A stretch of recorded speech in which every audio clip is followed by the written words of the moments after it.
I'm always impressed when people brave the elements to get here, snowstorms, rain, whatever, ice.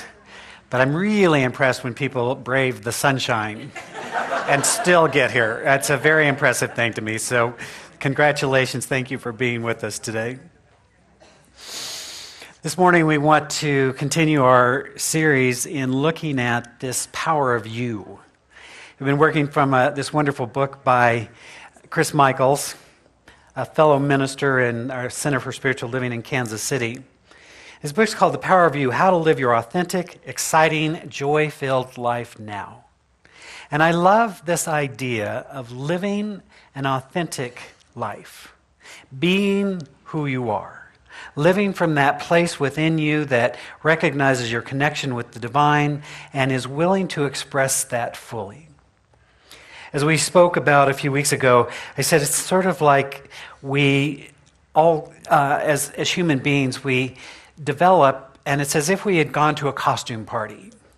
And we put on the costume that we think our parents want us to play, or our spouses, or all those sorts of things. We start to put on this costume of who we think we should be, and we live as if we were in that character, and sometimes, somewhere along the way, we forget that it was a character, just a costume. And so then life has a way of supporting us to become our authentic selves. Have you noticed this? Either through some inner act of longing, of sensing that there's something more that wants to be born within us, something more that wants to be expressed, something more that is questioning reality as we have known it. Some of us, most of us in this room, question the religious tradition that we grew up in. How do I know that? Because most of you didn't grow up in this religious tradition. So, I put two and two together, boom, there it is. Amazing. Yes, I don't know, how does he do it week after week?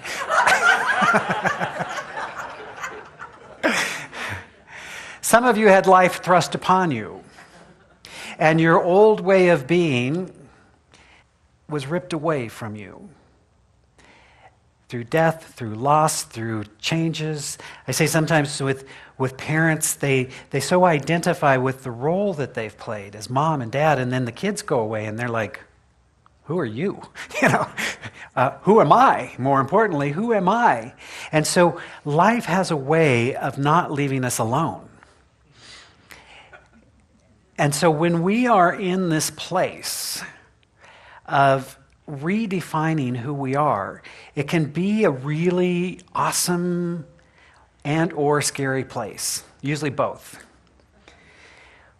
When we're seeking to know something more, then it calls into question all kinds of things. I was reminded just recently of a person who had gone through struggle, leaving their religion of origin, trying to find a way, and then began to find his way. And oddly enough, the people around him were less than enthusiastic. Maybe you've experienced such a thing. Came home and said, I found this great center. And everybody looked at you like you were nuts. Or you just confirmed for them what they had already suspected. I'm not sure.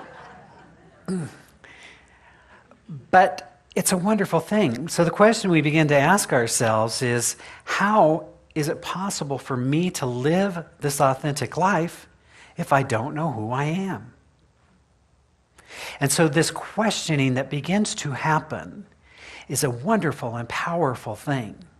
We begin to experience the greater possibility, and we begin to question. Like I said, I know who's in the room, and this is a group of people who've asked some questions, and perhaps not been comfortable with the answers that you had been given. And so as life is emerging, you're asking yourselves new questions. Chris Michaels in this wonderful book says, he says what I believe is true, and that we are in a moment of conscious awakening. That there is an elevation of thought taking place on our planet. Now you say, oh, Marty, how could you say such a thing? Have you watched the news? Bad things happening everywhere. Bad, bad, bad. Nothing but bad things for 24 hours a day, in fact, if you really want to watch it. But I say, oh, lo unto you. There is a greater reality and a greater truth that is seeking its emergence that is beyond the appearance of things. And in fact, the fact that we are aware of what's happening is a part of the awakening. Years ago, I heard Barbara Marx Hubbard talking about this concept. And at the time, she was talking about that there is a global awakening, a global nervous system that is developing. So if you think about that, part of our consciousness in having a human body happens because we have a nervous system. And so if you're walking along late at night, you get up to go use the bathroom. Those of us of a certain age know what I'm talking about. Get up, and you don't need to turn on the lights, but maybe somebody left something out and you stub your toe. Now, it's not the next day that when you wake up, you go, oh, look, my toe is bruised. It's immediate because you have a nervous network in your body that feeds back to you pain sensation. It says, ow. It's a beautiful thing. So think about what a global nervous system looks like. We might call it cable news. That we are aware, we're watching in real time, wars take place, we're watching, we're had this amazing tragedy of this plane that is missing, which is just mind-boggling when you think about it. Calls into question the value of 24-hour news because I've been checking in from time to time, and basically the broadcast is, we still don't know anything, but we're going to talk for the next hour about what we think maybe could possibly have happened, right? Maybe too much time to fill. But the fact is that we are aware of something taking place. And of course, the internet is just the latest evolution of that we can ask anything about anything, anywhere, anytime, and get immediate answers. So we're very aware of ourselves as global beings. We live in a global economy. We are at a point in time, I believe, that there is, all of the things are coming together for a great cosmic awakening. And yet,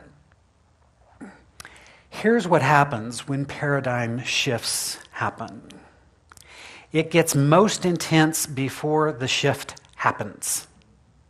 So if you think back, I just recently finally watched the movie 42. And if you haven't seen it, it's about Jackie Robinson. It's brilliant. I'm not a baseball fan per se, but my God, it was a brilliant movie.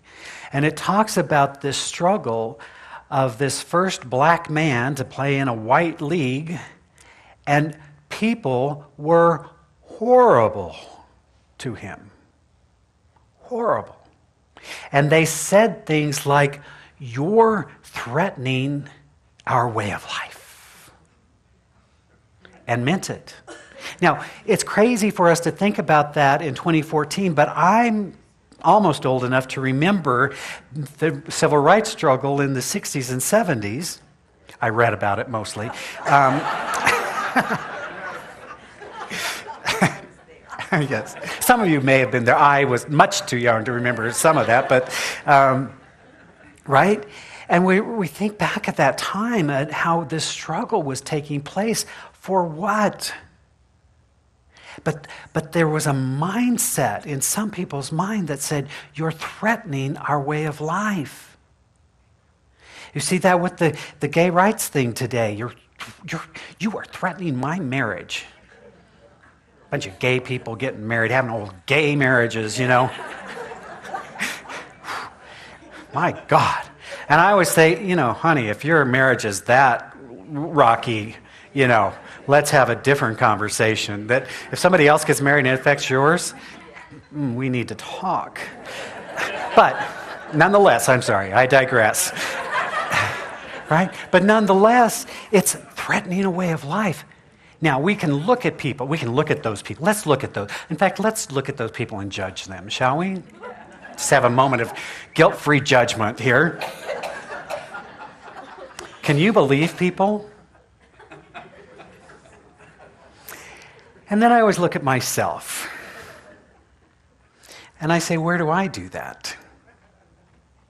Because I've noticed that my ego, when paradigm shifts are happening within me, I really want to hold on to the old.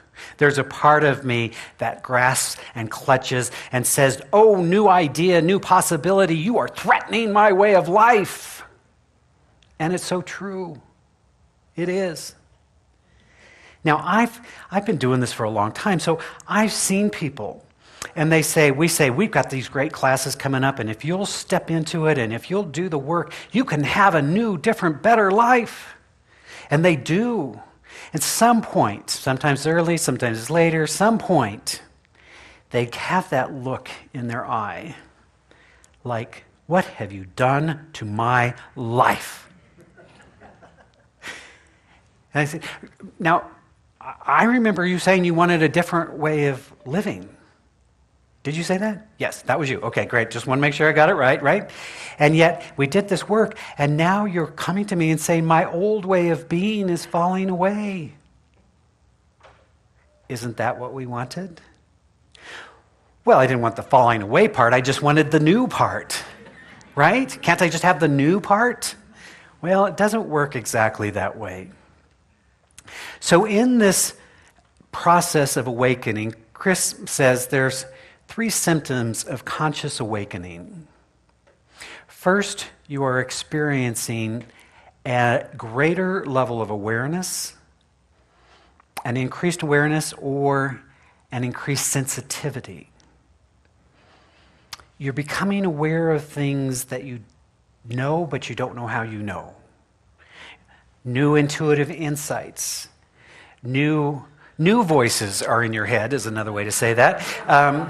Hopefully new improved voices are in your head and calling you to some new thing. What? Or you're having a flash of insight or a flash of inspiration, or you're having a greater sensitivity to the worldliness of the world. I remember one time when years ago, had taken a group of kids off to camp. I was a camp director and camp counselor, I don't know, imagine me.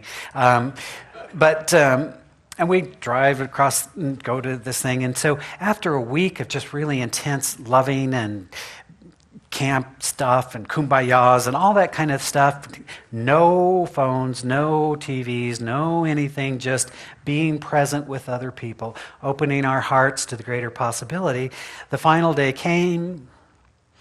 We all had to say goodbye. All the teenagers cried. It was big, dramatic, Teenage loves were being torn apart, and we had to get in our van and drive back down the mountain and go home. And I remember we were leaving. It was just, one of those moments of just having my heart so open and filled with the presence. And we stopped to go into the grocery store. I walked into the grocery store, and I thought I was going to throw up. Just the intensity of the light, the colors, the products. I mean, it was like, oh my God, it's real world again, right?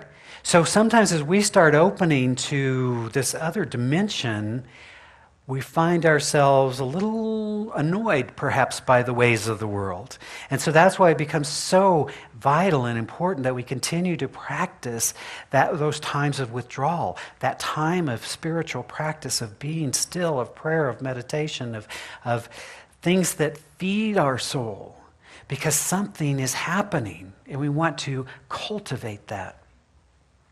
Secondly, he says that you are probably experiencing a surge of creativity.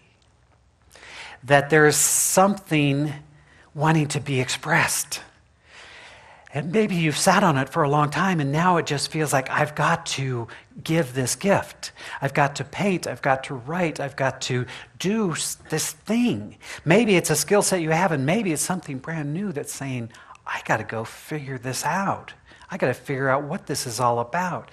It makes sense, doesn't it, that once we open up to that greater creative potential, then it wants to create through us. What does Dr. Holmes say? He says, life doesn't work for us, it works through us. And so when we are calling in the one, when we are calling in the greater possibility, when we are opening, then it's saying, use me, right? We're opening ourselves. And so we need to find that creative outlet so that we can begin to express that. Sometimes it causes things to fall away. But creativity is one of the definite signs that something is happening. And then, here's what I've got some good news. So those are good, right? You're experiencing increased awareness, increased sensitivity. You're experiencing creativity. And very often, you will also experience a corresponding sense of overwhelm, regret, repression, depression, anxiety. Did I forget anything? Confusion, right? And you're going, what the heck? What the heck? I'm opening up my life to this greater possibility, saying, use me, oh Lord, use me. And now, as a person who's not unfamiliar with depression, I want to tell you there's a difference between depression and this thing that I'm talking about. That this thing that I'm talking about sometimes feels lethargic. It feels like a contraction. And I was sharing at the earlier service because, I'm such a scientific genius. I like to quote these things a lot, But my understanding of the Big Bang is before the Big Bang, there was the big contraction. And it went whoosh, poosh. And so that's how I can tell when something's going on with me, that and I'm right in the middle of it, so I know this firsthand, is that there's something more wanting to give birth, but before it can give birth, something else has to happen. And then it occurred to me between the services, oh yes, apparently, before a woman gives birth, she goes into contraction. I know, impressive. Impressive that I know all these things, right? That's what we call it. It's not that the baby stops being the baby, it's something is different. And this is how it feels to me when this change is taking place. Now, Chris talks about it like it's a one-time thing. My own experience is it's an evolutionary thing. And that's why I know now that this is not a bad thing. It's not necessarily a comfortable thing, but it's like life is longing to give birth to something new, and now we're going to go through contractions, and it may get messy, and it may be just less than gorgeous for a little bit until the baby's born, and then it's all beautiful again, right? And so if you're sensing that, wherever you are, you may be just blissed out saying life's grand and I'm creating everything and I'm doing everything. You may be like, I am in a funk. This is not comfortable. I just want you to know it is part of this process that is taking place. So there's some questions that we need to ask ourselves as we're going through this. There are some very profound questions that we want to look at. The first question is, who am I? You see, when things get stripped away, if life is happening to you, loss, divorce, health, whatever it is, and all of a sudden your plan for your life is not your plan for your life anymore, you know this? It's like, I was right on track. What? What am I doing over here, right? Well, who am I now? Who am I really? You see, what the ego wants to do is it wants to identify itself with the outer things. It wants to identify itself as a body. It doesn't want to have a body, I am a body. It wants to identify itself as your career. It wants to identify yourself as your resume. It wants to identify yourself with your role in life. I'm a mom, I'm a grandma, I'm a, whatever. It wants to identify you as an engineer. Hi, who are you? I'm an engineer, right? And then if you're not an engineer anymore, who are you? See, life has a wonderful way of upsetting this thing of who we think we are so we can discover who we are. So we often say here, you are a spiritual being. You're having a human experience. You're having a human experience as a white person, as a dark person, as a gay person, as a straight person, as a short person, as a tall person, as a wide person, as a thin person. I don't know. You're something. But it's not who you are. It's the vehicle you're driving right now. Right? Any more than you're a Cadillac or a Subaru, right? It's not who you are. You just drive that. So the question is, who am I? And the second question is, why am I here? Is there a purpose for me? Is there something calling to be expressed through me? I'm going to suggest to you there is. Even if you haven't figured it out exactly yet, I'm going to suggest to you there is. What is it Emerson said? That spirit had need of an organ. In other words, spirit had need of a vessel and a vehicle to experience itself through you. So there is a purpose.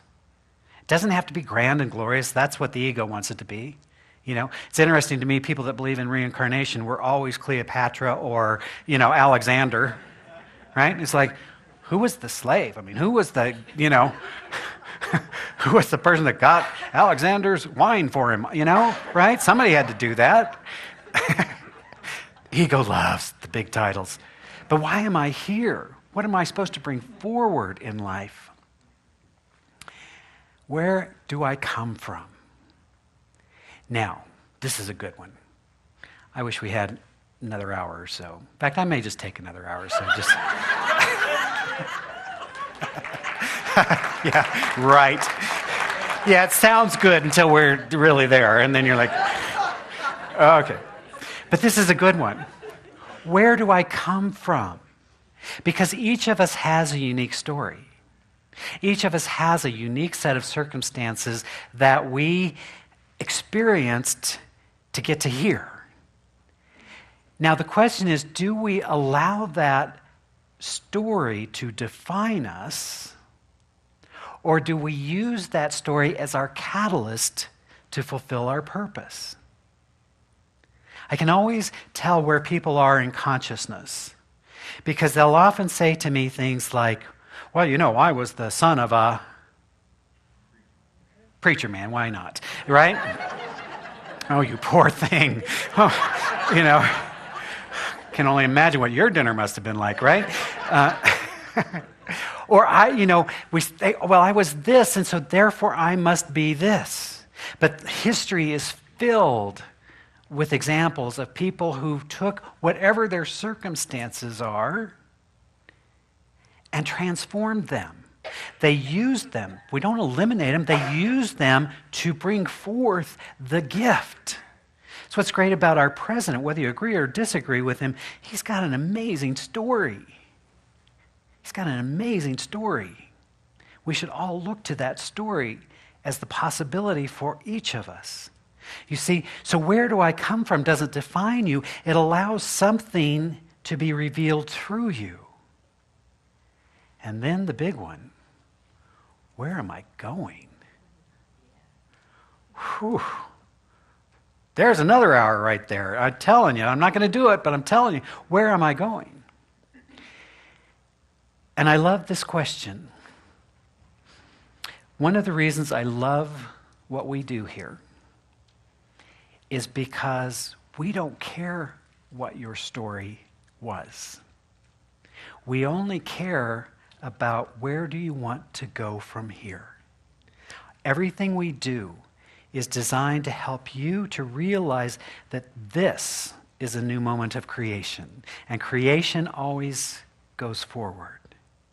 And so how can we help you know the truth of who you are so that you can create that life that is longing for and through you to be expressed? That's why we exist, and it's exciting to me. So those are some good questions. Who am I? Why am I here? Where am I coming from? Where am I going? If you want to enhance those questions, add really to the end of them. Who am I really? Right? Where am I going really? And then I'll tell you the last thing here's my last question that I would invite you to explore. And that is, what inspires you? What makes you feel alive? What makes you want to experience the struggle so that you can experience the reward? Right? I remember years ago, I had spent about 10 years in ministry, and I was horrible at it.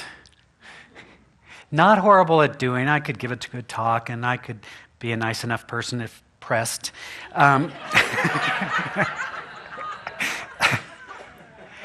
I really had no sense of boundaries. I was completely codependent, and so if you think you're codependent in a relationship with one, try being in a relationship with 100 and see how that is, right?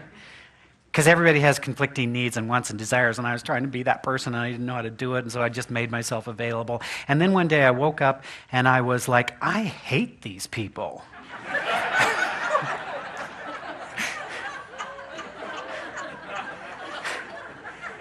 They die at the most inopportune times.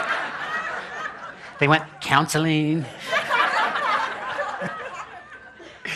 They want me to pray with them. Pray this, baby, right?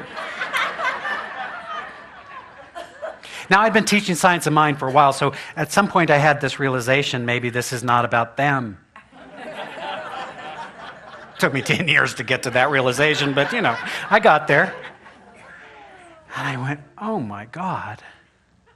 So I went to this workshop to learn about appreciative inquiry. And appreciative inquiry says this, that what we seek is what we find.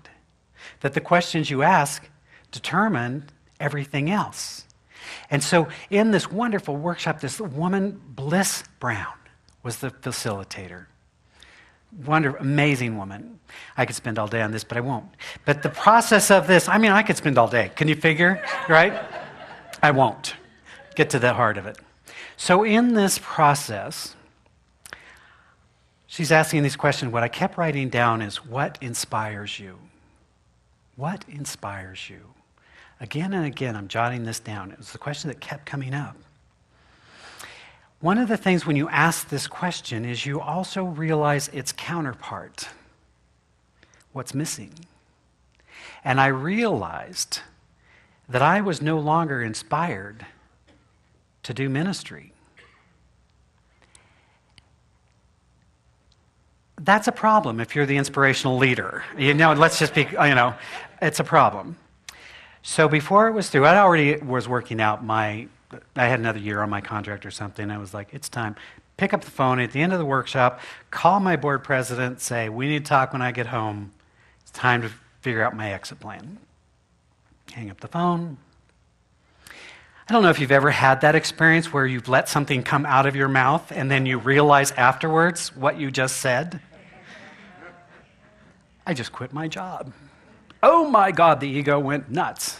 So I'm walking around and I'm thinking, I've got to find another way I got to figure this out in Indianapolis. So I decided to go to a temple. Now the temple that I chose was the high temple of commercialism called Nordstrom's. To find peace and solace for my soul, having just made this great change in my life.